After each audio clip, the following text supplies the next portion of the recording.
Empathy Jack, a short story by Dan Rockwell, voiced by technology provided by Elevenlabs and the human voice augmented and supplied by Travis Hurly or Trav Hurls on X. Let's begin. It was perfection. Simon would finally feel them. The bass was thumping as dancers filled the main floor area. The warehouse was drab, old, heavy industrial vibe. Not that anyone really worked anymore. Robots, AI and automation built America now. Today's youth wallowed and partied their asses off in the infrastructure of old America. Tonight cycle was unfolding. By far one of biggest party nights in the Midwest. 7 of world's finest DJs would spin center stage to a crowd of 1,000 or more privileged elite. More flesh than Simon could handle, really. He was an optical harmonics engineer for DJ Lita, a Norwegian-born DJ. She was a rising star, had toured multiple years, and now was a hit stateside. She was known for playing hypnotic retro techno jams, once infamous and born of the new Detroit region. He was just one of few engineers assigned to her by her label, Genome, to help increase presence and profit among today's youth. His role was pretty basic, but he liked to dabble in hacking vinyl, experimenting with subwave lengths, and working the bass to carry that optimal impact for the body and soul as Lita would demand. The bass has to be felt, Simon. I want to feel that bass, she said to him and rest of the team on numerous occasions. The label had specific resonance quotas DJs would have to maintain to be listed and powered by their PR engine. Resonance defined as per audience engagement metric. Simple systems allowed for this data capture live. What percentage of the audience was in sync with the DJ, really feeling it, really getting into the groove. The system was a mixture of heart rate gathering tools and a kind of general vibe assessment coordinating total DJ impact from set to sound and back. Simon did more than just amp up beats. He tuned and built custom mixes, specialized hardware, and crossed into ethical fringeware biohacking. Resonance hacking was a known thing, but he'd take it to extreme levels. Hell, he'd make his own speakers and demographic cognition systems if he could, but most promoters would only so many hardware additions from each DJ onto the main floor. He'd have to settle for his own bit augmentations, to modifying vinyl to custom gear and monitoring tools. Vinyl, an age-old medium at this point, appeared and disappeared on humanity's timeline twice. First, in the early to mid-late 20th century, when it was replaced by optical discs. Yes, die-hard still collected, but the major of the population moved on to digital. And then a renaissance of sorts, coming back in the mid-21st century, as if it had been rediscovered again, only to then disappear again in the early 22nd century, killed off by crystalware. But now it was back. Few DJs spun it, mostly because the gear required to was age-old in itself, and few had notable collections. One thing that didn't age was the sound. Old vinyl records as far back as even the relics could grasp still rocked the body and soul. Later like that, she would sample them initially in her own hypermonic crystalware collections. But that stuff was beginning to be too common. I mean, everyone spun crystal, and hell, most things didn't even spin anymore. They mocked the present of actual movement. Everything was just too perfect. The nuance of different, slightly off was the hot shit. So enter Lita, and her dead simple techno jams. The crowd loved them. Being authentic was in more than ever. Today's youth rebelled hard against AI, the automation that redefined the landscape, every need taken care of, every question optimized into a set of options. Companies worked hard to try and push the notion of human-in-the-loop computing, but everyone knew better. They knew what was running the system, and it wasn't us. Now old was in, aged was in, imperfection sexy, it was real. Accidents were prime-time news, mostly cause nothing really new happened. AI covered most, if not all day-to-day, logistics of living automation, made sure everything else was covered. Humanity had two roles left, really. Excess and indulgence, assuming you could afford it. If you couldn't, you'd be a number in the space, the common term for the collective online net. Space was a drag.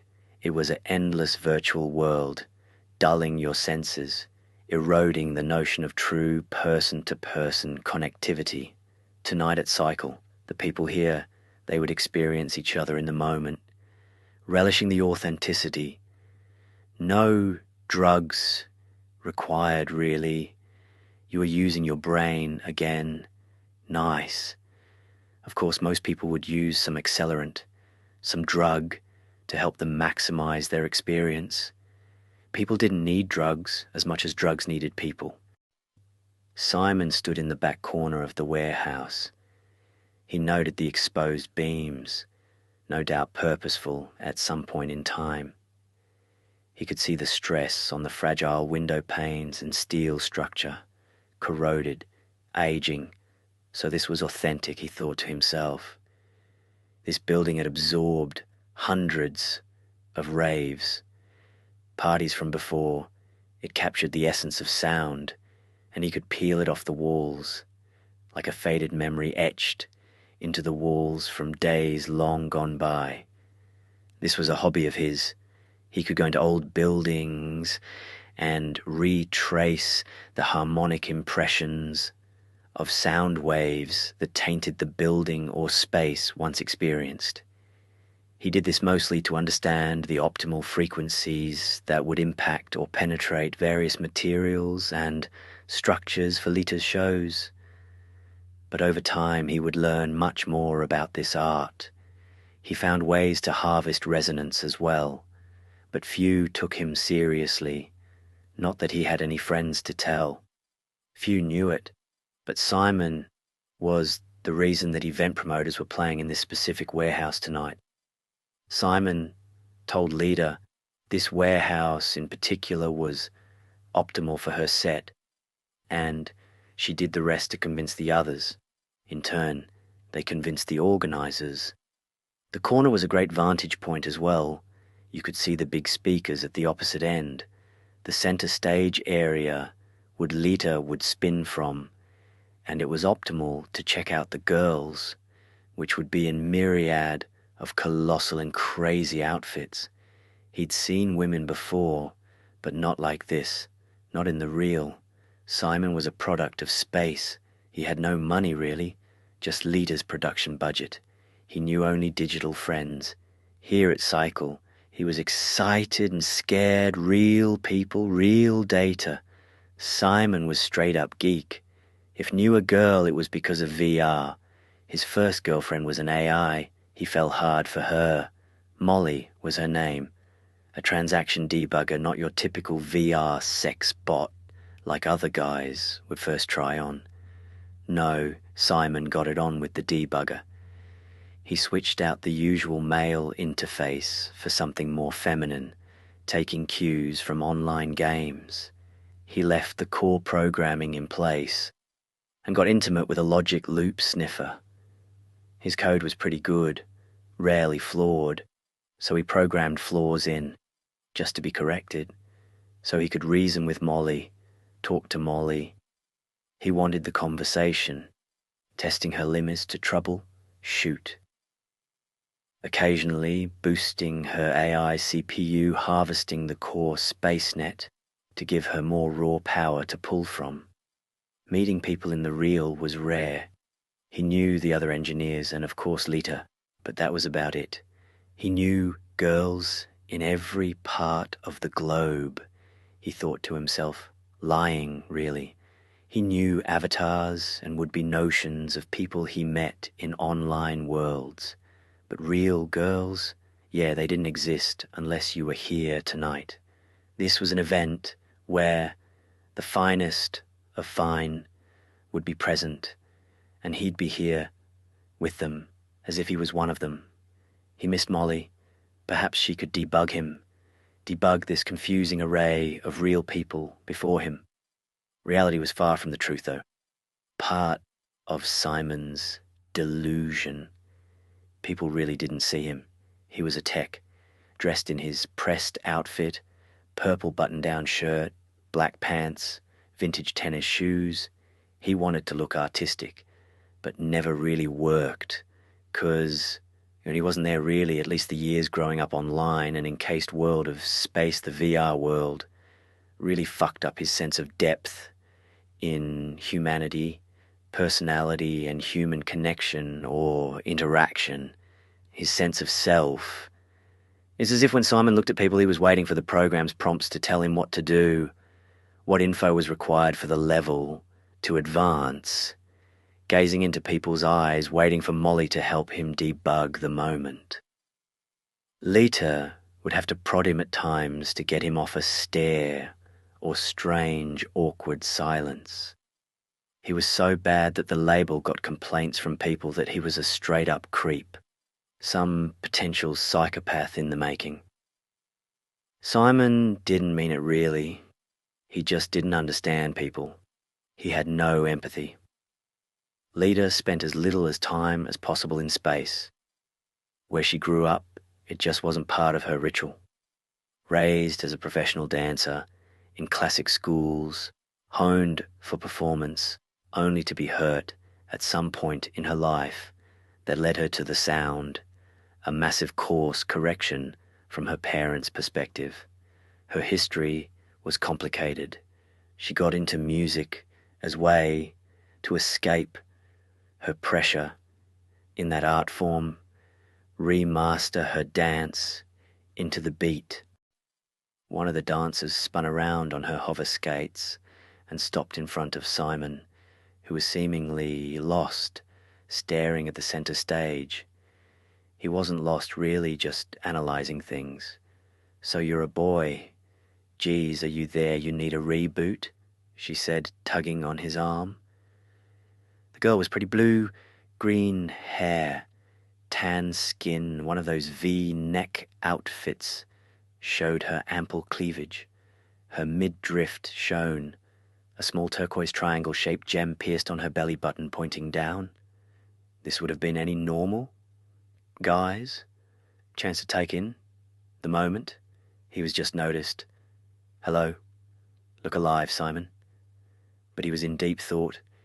He wondered if the center stage, as in the correct harmonic range for the pending set, would it reach the folks in the back?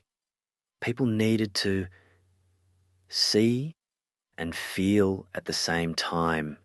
If you were too far away, you only got the thump and not that personal connection to the person doing the thumping. You needed that artifact to really make it work. The girl was visibility, irritated at Simon's locked stare beyond her. She hit him in the knee, causing him to break off his view of the center stage and reel in pain a sec, quickly registering the girl in front of him. "Ouch! What?" Simon said, doubling over. "Pay attention next time. You're infringing on my collective aesthetic," the girl said. Her posse of friends arrived like a band of mean girls, all beautiful, all hovering in the air. The posse looked down at Simon, doubled over on the floor, rubbing his knee and noting the exhaust plumes from the hover skates crowding his personal space. "He's just an engineer. He's no boy toy for tonight," one girl said. "Bad Ducky!" Another girl exclaimed, taking a picture of the moment, waving her hand and snapping it. Persistent cognitive snapping. This was how people in the real connected to space. The need for physical devices such as phones from the 21st century were long gone. Now everything resided in a kernel in your mind, low-jacked You bet. By the time he got back up, they were gone, and he basked in the richest of today's human experience. Rejection, humiliation. Was he experiencing something? Was he feeling it? That was kind of annoying, but did he experience something? No, he thought to himself. They all didn't really register to him. Lita caught the whole scene as it unfolded about 40 feet behind him at the bar. She just watched it unfold with a kind of uncaring eye. Getting into the defense of the boy was hard. She could only do so much. She kept bringing him to these live events in the hopes he would normalize and relate to people somehow, start to understand them, and in the process, understand himself, open up. That one of yours? The bartender noted as Lita's observation of Simon came to a close. Yes, he's really smart, but kinda, Lita replied, and returned her orientation facing the bar. He's a cluster, not realizing the privilege you're enabling him with. People would pay money for that kind of attention, regardless of the effect. The bartender retorted, Lita, you're up in 5. A runner said, passing by and tapping her on the shoulder. Runners were the peer fabric of the promoters, organizing everyone, getting them in line, making sure the music never skipped a beat. Time for her to jam was at hand. She finished off her drink and walked over to Simon. Up in 5. Everything ready, Lita said, attempting to pat Simon on the back, but he was too fast for her, spinning around facing her as if at attention. Yes, everything is ready. Play 3. It's tuned for this environment, and it's an infinite filler. You can play across it for added effect. Simon replied with conviction, not fazed at all by what the girls had done. 3. Right, okay. Thanks, Lita said, breaking the conversation and making her way to the center stage, tapping her ear, turning on her jack. You got this, she said to herself, tapping her right ear. Jack accepted. We're on, Simon replied, touching his right ear. Jack was the accessory of the day. It was put into most newborns at birth. It acted as your jack into space, or to jack into communication, navigation, you name it. It was the protocol of connection in an increasing unconnected existence. Simple two-way communication jack was set up to give LITA any play-by-play want or need data from the crowd.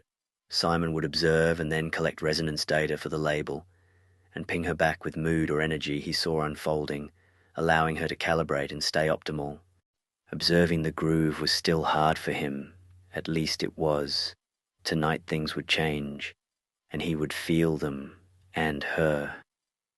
Lita began her groove ritual, head bobbing to the current beat, sliding in just as the remainder DJ faded off. She slipped seamlessly into the groove and the dancers. The whole main floor never saw the blip, the bit skip in any setting. She was good. The groove unfolding, the beat slowed down to a familiar 123 beats per minute grind of techno. She played crystalware at first, following the transition of the DJ before her, and then flipped on her custom mixer, and coveted set of vinyl prepped for her, picked by her, and the record Simon slipped into the mix. 3. The beats jammed. The crowded noted the age-old rhythms. You could sense the return to old. These records, these beats made in a time before beat precision, total AI and future automation wonderment. Hell, today was still siffy compared to yesterday. These records made you feel. The crowd was loving it. Simon's added gear allotment on Lita's center stage did the usual, mixing of her sources of course, but it also had some extra gear. Most notably was the harmonic heartbeat refactor, basically a pulse array that recommended speeding up or slowing down the set based on where the crowd was at.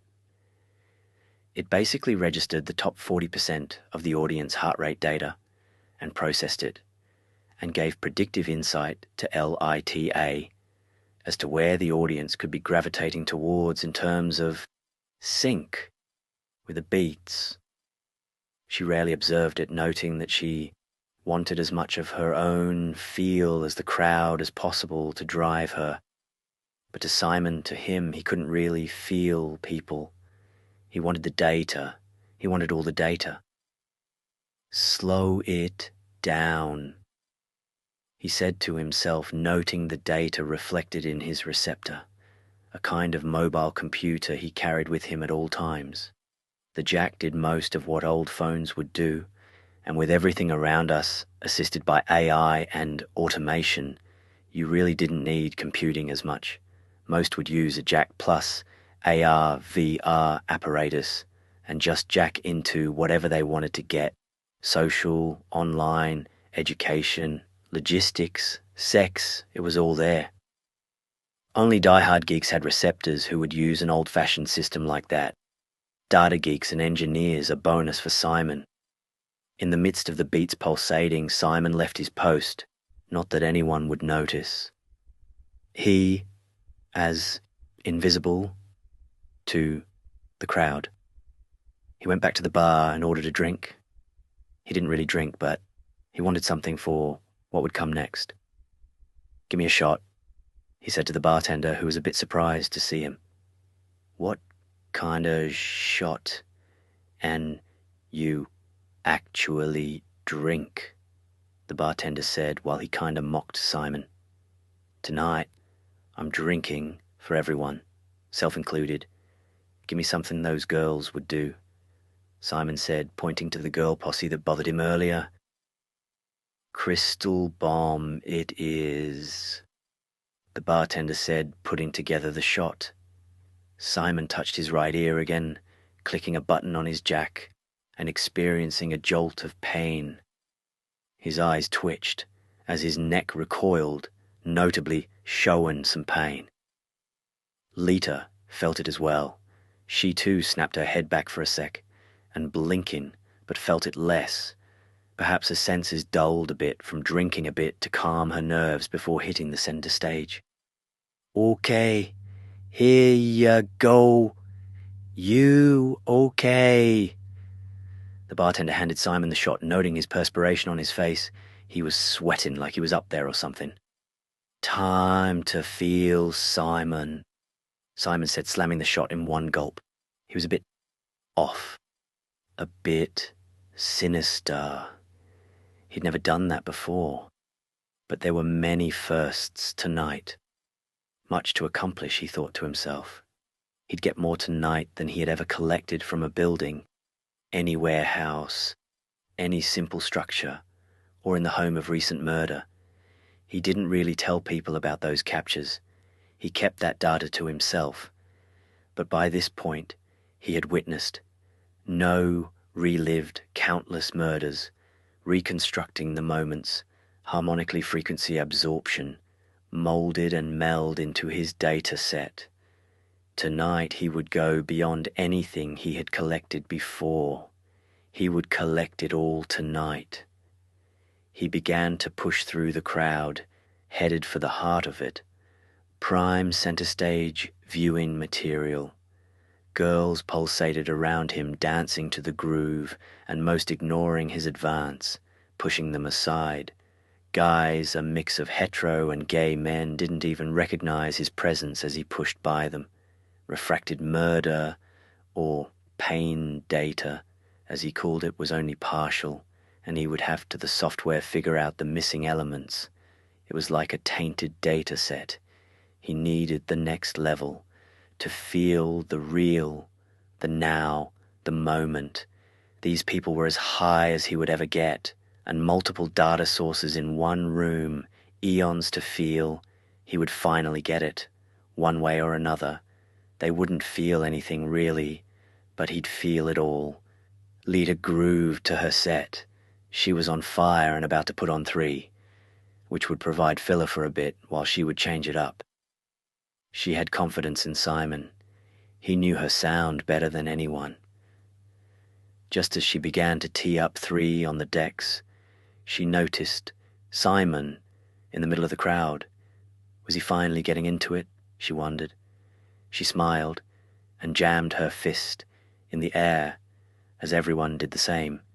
Feeling that moment, 3 began to spin as Simon collapsed to the floor, his hands over his eyes, then wrapping toward the back of his head, his teeth biting down on a mouth brace he had fashioned with the cup. The shot came in.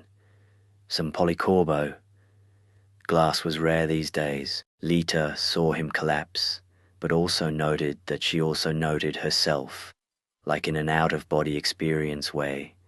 She could also see herself playing the record, watching 3 spin slowly as if time was stopped.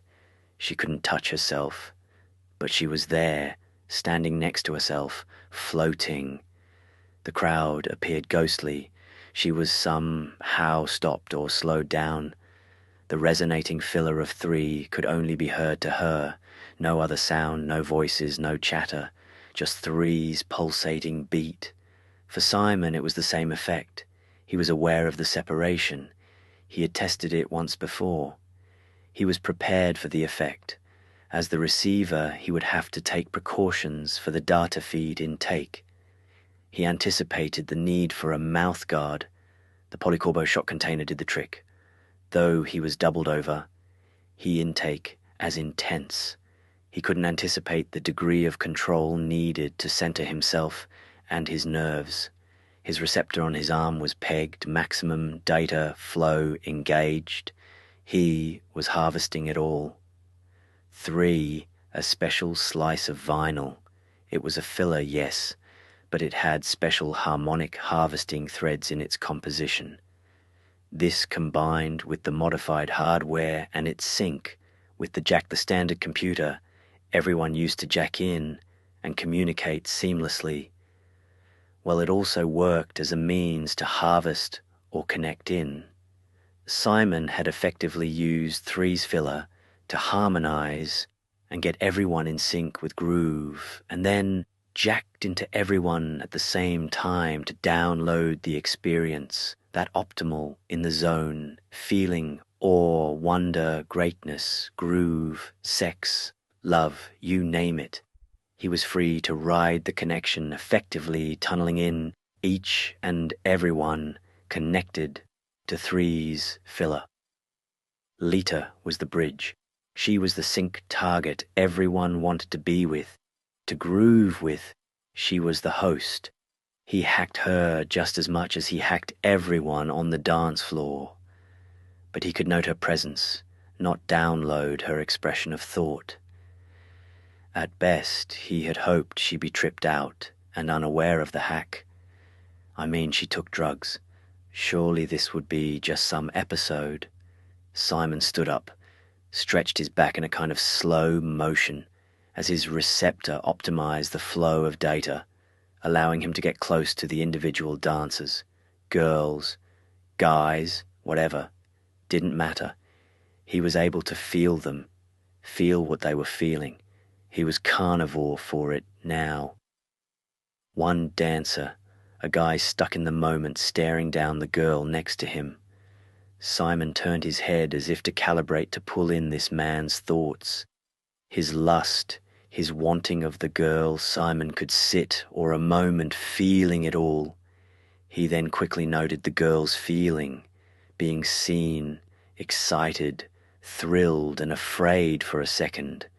The dancers would feel nothing, not realizing they had been hijacked, emotionally harvested. Nope, not a clue. Simon smiled as everyone danced a little slower, a bit more luscious into the groove. He could alter them. Another guy in front row was dancing and really into the guy to the left of him. Simon could feel that want, that man lusted after, that another man. Simon was absorbing that lust, feeling it as if it was his own. The jack was boundless as well. It wired everyone in the warehouse. It's why Simon picked this place. It was optimal for his harvesting. He was harvesting each person's individual emotional composition as three infinitely played in an endless loop. Lita caught on to notion of what was happening, but she felt as if she had a heart attack, or she was dying, because none of this made any sense. Simon hacked into her too, his mentor, the one he wanted to feel the most. Would she be proud of him? For the next 4 hours, Simon would effectively freeze time for everyone in that warehouse and tunneling into the emotions of anyone he saw fit, effectively being the empathy Jack he always wanted to be. Hours later, after the party, these elite privileged people would return home, resting comfortably in this autonomous existence, unaware for harvesting. Lita, in a daze, will recall few specifics, and Simon would change a few parameters, and gearing up for the next jack and making sure the label got the data they wanted as well. He had to keep L-I-T-A playing. He had hoped he would finally attain empathy, all the while not quite realizing his trade, his damaged morality compass failing him, his soul, his behavior for the data, his trickery to attain. He got the data, but the empathy lost.